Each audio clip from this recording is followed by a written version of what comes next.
ഇതാണ് എറിൻ ചുഴലിക്കാറ്റ്. 2025-ലെ ഏറ്റവും ശക്തമായ ചുഴലിക്കാറ്റുകളിൽ ഒന്ന്. കാറ്റഗറി 4 ചുഴലിക്കാറ്റ് വളരെ വേഗത്തിൽ ഫ്ലോറിഡ തീരത്ത് എത്തിച്ചേർന്നു.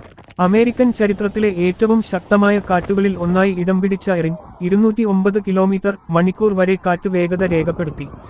ഫ്ലോറിഡയുടെ പാൻഹാൻഡിൽ, ജാക്സൺവിൽ, പെൻസക്കോള, ടാലഹാസി, ജോർജിയ തീരം തുടങ്ങിയ പ്രദേശങ്ങൾ അതിസാരമായി ബാധിച്ചു. 30 അടി വരെ ഉയർന്ന തിരമാലകൾ. അറ്റ്ലാന്റിക് സമുദ്രത്തിൽ പിറന്ന കാറ്റ് നിമിഷ നേരം കൊണ്ട് കാറ്റഗറി 1-ൽ നിന്ന് കാറ്റഗറി 4-ലേക്ക് നീങ്ങി.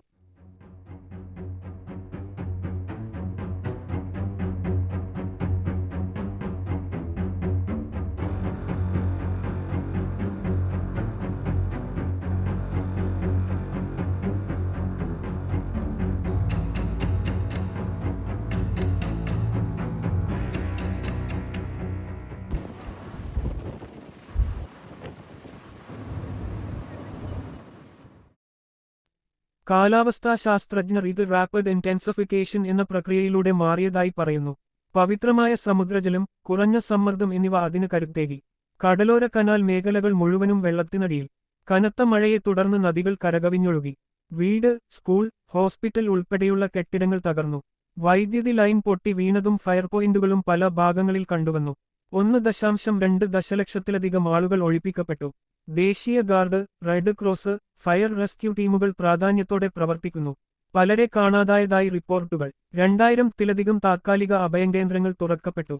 ഇതുപോലെയുള്ള ചുഴലിക്കാറ്റുകൾ കാലാവസ്ഥാ വ്യതിയാനത്തിന്റെ പാരിണാമികമാണ്.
കൂടുതൽ ശക്തവും അപരിചിതവുമായതും ആകുകയാണ് ഈ ഘടനകൾ എന്ന് NHC ഡയറക്ടർ. പ്രതിസന്ധികളെ അതിജീവിക്കാൻ എല്ലാവരും സഹകരിക്കണം. വീട്ടിലിരിക്കുക, സുരക്ഷാകാര്യങ്ങൾ പാലിക്കുക എന്ന് ഫ്ലോറിഡ ഗവർണർ അറിയിച്ചു. ഭക്ഷണവും വെള്ളവും സംഭരിക്കുക. പവർ ബാങ്ക്, ടോർച്ച്, മരുന്നുകൾ ഒരുക്കുക. അധികാരികളുടെ പുതിയ അറിയിപ്പുകൾ നിരന്തരം പരിശോധിക്കുക. തീരദേശങ്ങളിൽ നിന്ന് മാറി നിൽക്കുക. ഇതുപോലെയുള്ള ഭീഷണികൾക്കെതിരെ നമ്മൾ എപ്പോഴും സജ്ജരായിരിക്കണം.